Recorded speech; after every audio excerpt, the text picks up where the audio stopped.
Hey guys, this is Katniss.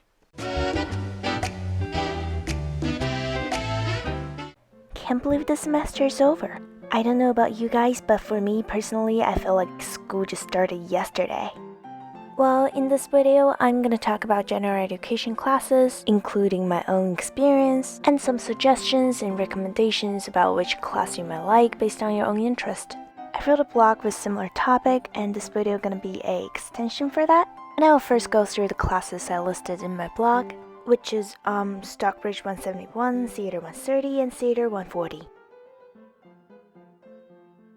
If you are a biology focus or you're interested in biology, I recommend Stockbridge 171. I took the class in my freshman year, and it's also the first biology class I took after my middle school, and I absolutely enjoyed it. It has 4 credits and it fulfills the requirement for biology science. The course covers knowledge about disease, food, and nutrition. It also covers about how microbes and farming activities can change our health and environment.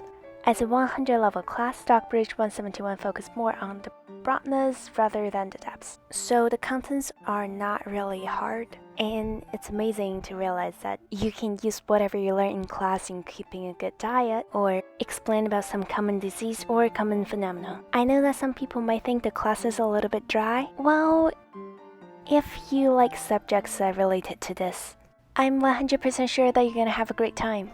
So my professor at the time was Daniel Cooley. He's very respectful and very kind and funny. There are 4 exams, 10 online quizzes, 2 to 3 short responses, 2 400 words paper. As long as you're paying attention to the class and putting effort into your papers, and make sure you go to the review session before each exam, your final grade will be perfect. If you're interested in theater but don't have time for another major or minor, these 2 classes will be perfect for you because they can give you a brief introduction about theater acting and dramaturgy. Theater 130 has 3 credits and it meets the general education requirement for literature. I took the class on my sophomore year, and I think the class is definitely worth to take. I learned so much about theater history and theater movement. The class is very educational and very mind-blowing. Like, you learn about the background of a certain play. You'll learn about the history of reckoning for gender or race. It's impressive. I remember reading Baltimore and felt so resonated with the Chinese character in it. And I remember reading this one play about Native American, and I was so shocked after reading it. I realized that most of the things I know about Native American, or what I'd been taught before, was stereotypes. I had Theater 130 with Megan Clearwood. She's such an interesting and innovative teacher, and I really appreciate that I had her as my instructor. She's very passionate about the subject she teaches, and she does love all her students. One thing about the class, I've noticed some people are complaining about the writing, and yes, be prepared for the writing. I wouldn't say too much writing, but there are like short responses after every session, and you have to write, I think, 4 or 5 paper. They're not longer than 4 pages, and they're not really hard to write. Even now, I still missing half Theater 140. I remember I was so excited for my first session, and I walked around the fine art building for like 20 minutes, and then finally find a classroom. Theater 140 is a performance-based class. It requires no exam with a tiny bit of writing, mostly just the reflection of watching a school production. The biggest challenge is feel comfortable of embarrassing yourself. You will be asked to act in front of your classmates a lot, and you're also going to experience tons of fun interactive activities throughout the semester. If you're an extroverted person, this class is going to be 11 out of 10 for you. And if you're introverted, this class is going to be a great opportunity for you to practice communicating with people. I had this class in my freshman year. My instructor at the time was Vishnu.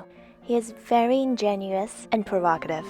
He inspired his students to be natural, relaxed, and realistic during a performance. Some of my friends who took Theater 140 with other instructors also said they had great experience of taking the class. This class doesn't meet the requirement for general education, but if you need a few credits, or you just want to fill the semester, or just for fun, highly recommended. So for the following classes, I didn't personally take it, but I heard a lot of positive comments from my friends. The first one will be Public House 160, My Body, My Health.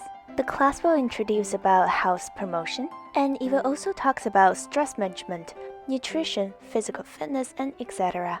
It's pretty much everything we need to notice during our day-to-day life. This class is not difficult according to my friends. You just need to pay attention to your teachers and finish all your journals.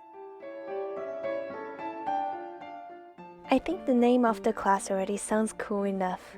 It covers knowledge about the principle and practice of the international relationships in political, military, economic, and environmental aspects. It helps students to have a better understanding of the voting system or the financial conditions for different countries. It also talks about what consequence those practices brought to citizens and national relationships. Political Science 121 fulfills the general education requirement for both social behavioral science and diversity global. So if you need a class to meet either of the requirements or you're interested in politics, this is a good choice. Last but not least, I want to talk about Natural Resource Conservation 120. It's a scuba diving class. I really wish I can take the class, but because of the COVID situation, I don't know if I get a chance to take it. If you're able to take it in the future, don't miss the chance. Unfortunately, this class is not covered in tuition, so you have to pay a little bit extra. It's $175. You can get a license, and you might even go to a trip, which is totally worth it. It's also friendly to newbies, so if you know nothing about scuba diving, don't worry, they'll teach you everything. And this will be the end of this video. I hope that it can be helpful for you at some point, and thanks for watching it.